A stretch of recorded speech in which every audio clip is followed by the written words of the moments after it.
annoying subscription cards you always find stuck in between the pages of your magazine? Well, I'm sure you either use them as a bookmark or just throw them away. But I was quite the odd child, and I used to collect those, put them in my cardboard suitcase, and call those pieces of paper my paperwork. And even though I couldn't write, I just still scribbled on those subscription cards with my crayons, checking in the little boxes. But little did I know, that was probably the first step in my journaling experience. And then as I got older, I was about 9 years old, I thankfully grew out of that whole subscription card phase, but I had this new obsession with collecting notebooks. And like any 9-year-old, I filled most of them with random sketches and spontaneous diary entries. However, I remember one day, my mom and I were walking into this vintage gift shop, and I saw this beautiful brown leather notebook with a single word journal on the front. I thought for some reason that I had to have it, and that maybe if I told my mom I'd actually be serious about keeping a daily journal, she'd possibly buy it for me. And it was on that day, August 8th, 2009, that I started a very beautiful journey with myself. And since then, I have gone through 10 journals and have recorded every single day of my sometimes awkward, but always interesting tween and teenage life. And there is this anonymous quote that really sums up the very reason why I journal. These pages are your future, soon to become your past. They will read the most personal tale you will ever find in any book. You see, journaling is important to those who write in one, and to those who read one, because it offers aspects of the past and the future inside of a single book. And today I'm actually going to be talking to you about the act of journaling, first by sharing with you the history and the supposed rules of the practice. Second, I'll be explaining to you how your participation in journaling is beneficial to yourself, and lastly, how your participation is also beneficial to others. So let's start off with a little background on the practice. Journaling has dated extremely far back, all the way to China in 56 AD, and from there became increasingly popular in the West during the Renaissance. For example, when Leonardo da Vinci died, he left over 6,000 journal pages coded in his drawings and inventions. The popularity of journaling continued to increase, and by the 20th century, journaling played a vital role in countless individuals' lives. Notable leaders such as John D. Rockefeller, James Patton, Benjamin Franklin, Ronald Reagan, and Winston Churchill all kept journals. Now, in my opinion, the reason why journaling is so appealing is that the most important rule of journaling is that there really are no rules. Your journal could be a prayer journal, a gratitude journal, a memory journal, a scientific journal. You don't need to keep up to 6 pages a day. You don't need to use fancy writing techniques. All you really need to do is set aside a couple minutes each day to actually write. Overall, journaling has an amazing history. It's incredibly simple, but a lot of people are hesitant. They don't think they're creative or intuitive enough. They don't have time. Their day was boring. They don't know what to write about. Their job is too stressful. They have messy handwriting. But Natalie Goldberg once said, whether you're writing in a journal or writing as meditation, it's the same thing. What's important is that you're having a relationship with your mind. Even if your job is stressful, even if you're a new mom with your hands full, even if you are a teenager with loads of homework, you need to make time for yourself. And journaling can actually satisfy that need with many added benefits. So let's move on to the more personal benefits of journaling. One of my favorite personal benefits is that your journal can help secure your memories.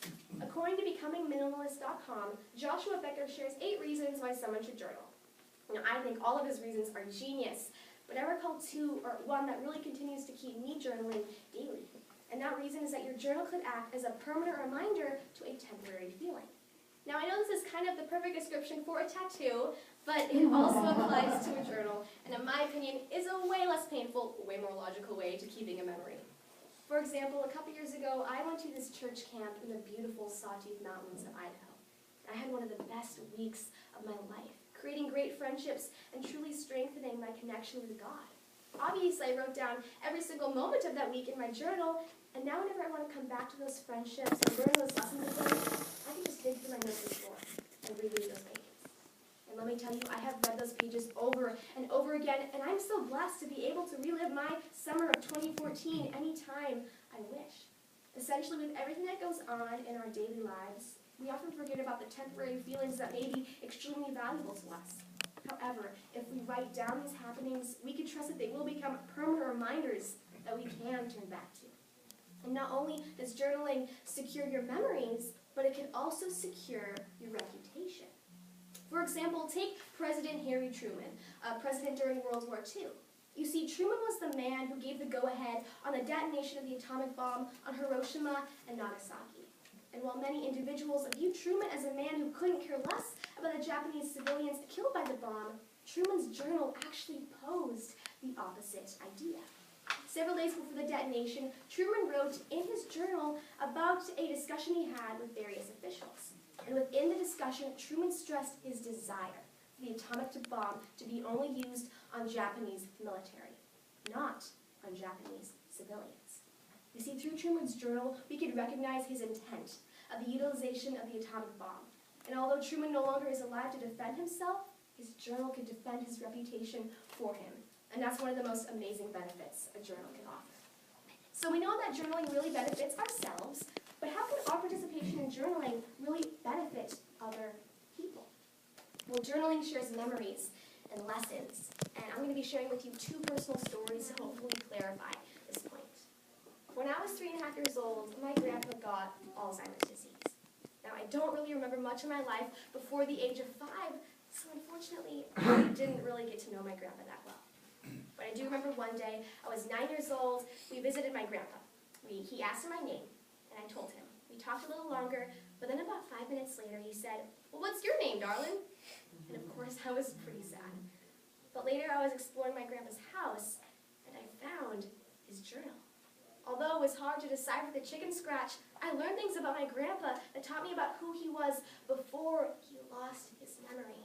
My grandparents' journaling was a blessing to me because it gave me a look into his heart, his mind, something that would have been difficult to do even if he was still healthy and living. And the second story I want to share with you is specifically about my life when I was 9 years old.